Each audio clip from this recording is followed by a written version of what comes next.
Yeah, hello, it's Kilo. It's been a while, but today I'm gonna show you guys what I got from my Build and Battle Mega Evolutions pre-release. So I went to my local card shop and signed up for the pre-release event, and I was able to get a Build and Battle kit, which comes with 4 booster packs of Mega Evolution. This was last weekend, so a week early before release. And then I was also able to go 2-1 and win 3 extra booster packs as a result. So that was really cool. It was my first time doing a pre-release event, and it was really fun. Um, so if you don't know, there's 4 different types of pre-release decks that are available from these build and battle kits, and the one I got was the Lunatone. And these stamped cards are exclusive to the pre-release events, I think. So that's always fun. So the way my deck worked is using this Lunatone's Lunar Cycle ability, as you can see. Once during my turn, if I have a Soul Rock in play, which was provided in that deck, I may discard a Fighting Energy from my hand in order to use the ability and draw 3 cards. So very good draw engine with these two together. And a new support card that came with this was a Fighting Gong, which lets me search for a basic fighting energy or fighting Pokemon from my deck. And luckily, I was able to find a few more from my packs. So I think the deck came with 3, and I did actually pull this full art version, which is it's kind of whatever, but it was fun to use. So I had 4 in my deck, I believe. Yep. And then the rest of the other support card here was Garganically, or whatever it's, Gargan Salt Man, Minecraft guy. So this one had a powerful assault attack, haha, funny pun, which lets my fighting Pokemon do 30 more damage.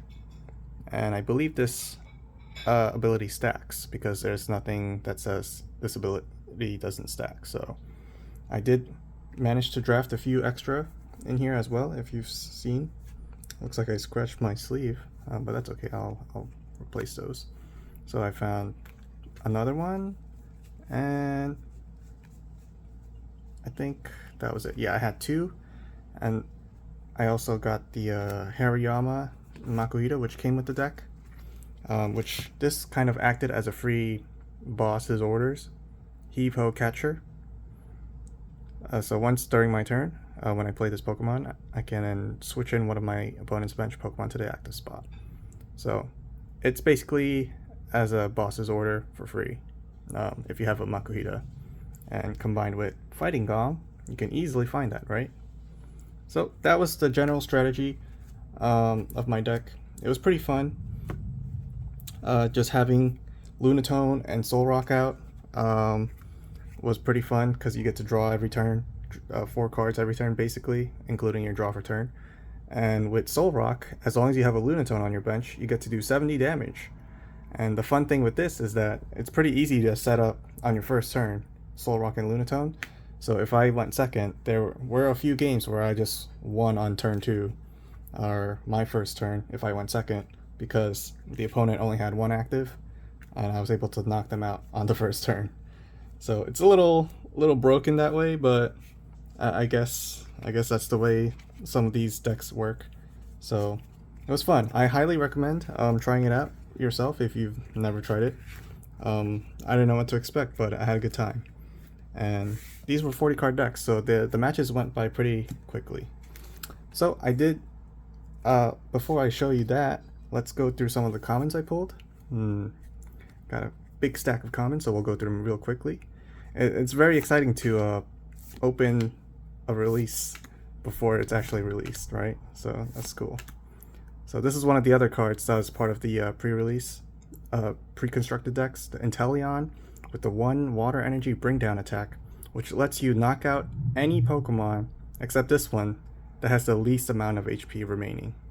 So that's pretty fun, right? Just 1 energy, you just knock out whatever you want. But it can include your own, so you have to be careful with that. Strange Timepiece, Spearow, Ice Cube. The main reason I lost my 1 game is because I was put to sleep and I was unable to wake up. I was 3 turns in a row, I just kept rolling tails. I could not wake up. Kieran is back, redeemable ticket, Garganically. So some of these were like other sets, right? Oh wait, no, not Lily, but the redeemable ticket, the Kieran, those are from other sets. Those were part of like the pre-constructed deck, but I opted to leave some of them out because I just wanted fighting energy and a good draw engine. So that's what my strategy was, and it kind of worked out decently because I went 2-1, right? Snom, here's one of the other cards that were in the Inteleon pre-constructed deck. So you can flip a coin to hide, and then if you evolve it into a Frostmoth, that's what lets you put your opponent to sleep, and that's what really got me. But that's okay. Ooh, look at the Firo flying through the city. I'd be terrified if Firo was flying through the city. Litleo, Risky Ruins, Houndstone, Tinkaton. Wow, I love the art on this. Wind Up Swing for 240 minus 60 less for each energy attached to your opponent's Pokemon. That's kind of funny. So if your opponent has no energy, you just do 240. That's kind of crazy. And we got a Miltank, a Shroodle, a Heliolisk, Wally. Megas are so back. It's very exciting. It's a very exciting time.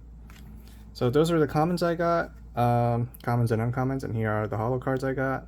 I got Ice-Cube, Meganium. This is one of the other pre-constructed decks. So this is like in TCG Pocket, if you have a Superior, you get double energy for 1 grass energy.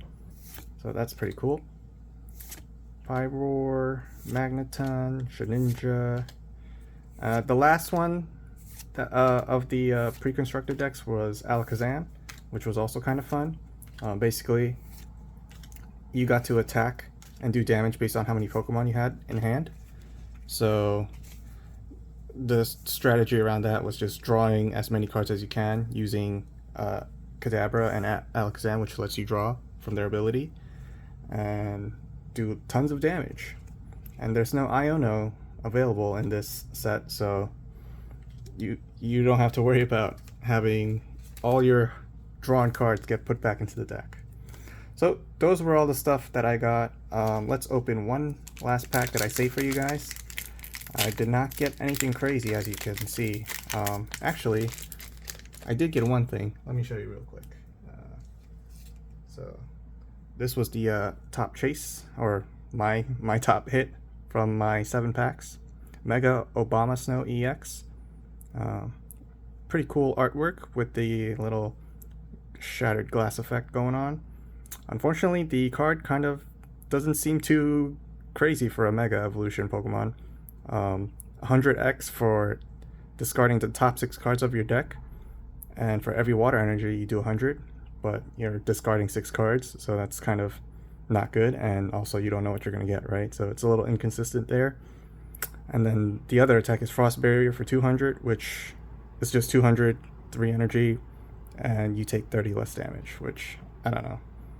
Maybe it doesn't seem to stand out as a strong card, but we'll see what happens, right? Interestingly enough, this pre-release event happened during Pittsburgh's regionals, so I'm very interested to see how the results of that are going to turn out. I did not take a quick look, but let's go. For 1 pack of Mega Evolution. Drizzile, Scorbunny, Yungoos, Rare Candy, nice. Goldengo. Goldengo is just having a great time. Another Fighting Gong. Shedinja. We got Centiskorch for our holo. Delibird.